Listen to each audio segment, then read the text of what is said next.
کے باہر اس طرح کے مناظر عام ہو گئے ہیں۔ فیشن پرستی کا شکار لڑکیاں اور دین سے دوری کی بیماری میں مبتلا ان کے والدین کے باعث سال بہ سال یہ رواج تیزی سے فروغ پا رہا ہے۔ ناظرین، خوشی کے موقع پر لڑکیاں اور خواتین اپنے ہاتھوں اور پیروں پر مہندی ڈیزائن ڈلواتی ہے۔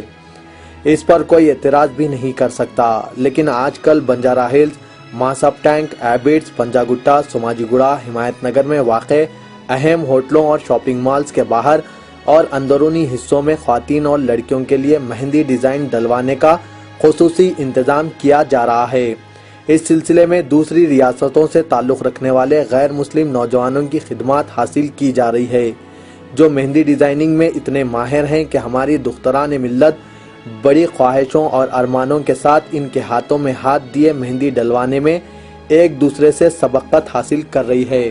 رقم الحروف نے اس ضمن میں مختلف مقامات کا دورہ کیا اور دیکھا کہ ماں باپ اپنی بیٹیوں اور بھائی اپنی بہنوں کے ہاتھ غیروں کے ہاتھوں میں تھمائے بڑی بے فکری سے مہندی ڈلوا رہے ہیں۔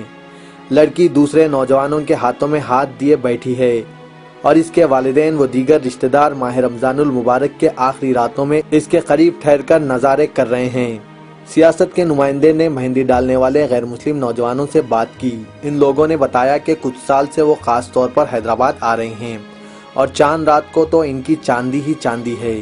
ایک تو ماں باپ، بھائی بہن اپنی نوجوان لڑکیوں اور بہنوں کے ساتھ ان کے ہاتھوں میں مہندی ڈالنے کے لیے تھما جاتے ہیں، دوسرے انہیں ایک گاہک کو مہندی ڈالنے پر 300 روپے سے لے کر 1500 روپے حاصل ہو جاتے ہیں۔ یہ سب کچھ ڈیزائن پر منحصر ہیں۔ ناظرین، ہمارے شہر میں ہزاروں لڑکیاں ہیں جو مہندی ڈیزائننگ کے فن سے اچھی طرح واقف ہے۔ ہم یقین سے کہہ سکتے ہیں کہ کئی لڑکیاں پکوان سے کہیں زیادہ میک اپ اور مہندی ڈیزائننگ میں مہارت رکھتی ہیں۔ ویسے بھی مہندی ڈالنے والی ماہر لڑکیاں 100 روپے تو 500 روپے لے کر مہندی ڈیزائن ڈالتی ہے۔ لڑکیوں سے مہندی ڈلوا کر نہ صرف بے پردگی، بے حیائی اور بے شرمی کے گناہ سے بچا جا سکتا ہے، بلکہ محنت کرنے والی اپنی بہنوں کی مدد بھی ہو جائے گی۔ بہرحال ہم نے اس مسئلے پر ہندوستان کی عظیم دینی درسگاہ جامع نظامیہ کے شیخ حضرت مولانا مفتی خلیل احمد سے بات کی۔ انہوں نے مسلم لڑکیوں کی جانب سے غیر مردوں کے ہاتھوں مہندی لگائے جانے کی اطلاعات پر افسوس کا اظہار کرتے ہوئے کہا کہ شریعت میں مسلم لڑکیوں اور خواتین کے لیے پردہ لازم ہے اور بے پردگی حرام ہے، اس لیے لڑکیوں اور خواتین کو بے پردگی سے بچنا چاہیے۔ مولانا نے مزید کہا کہ خاندان کی بڑی خواتین اور بزرگوں کو چاہیے کہ اپنی بیٹیوں، بہنوں، پوتیوں اور نواسیوں کو اس قسم کی بے پردگی سے روکیں۔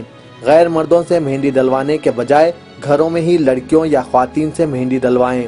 اگر کوئی لڑکی یا خاتون غیر مردوں سے مہندی ڈلواتی ہے تو یہ بہت بڑا گناہ ہے اور عذاب الہی کو دعوت دینے کے برابر ہے۔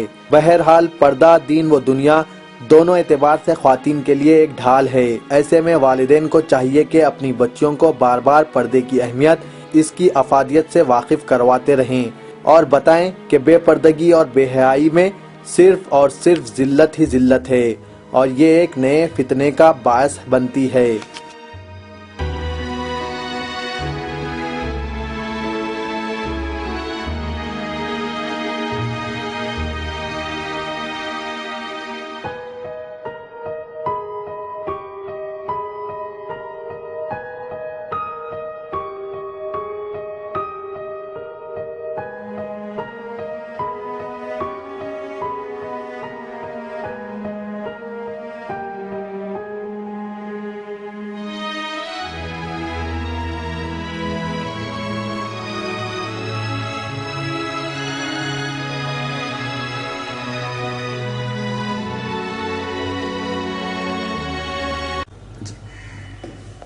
مسلمان لڑکیوں کے لیے شریعت میں پردہ لازم ہے۔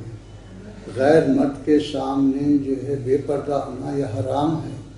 اس کے اوپر وہ غیر مرد کے ران پر ہاتھ رکھ کے مہندی لگاتی ہیں، یہ تو اور سخت حرام ہے، یہ گناہ شدید ہے اور سخت گناہ ہے۔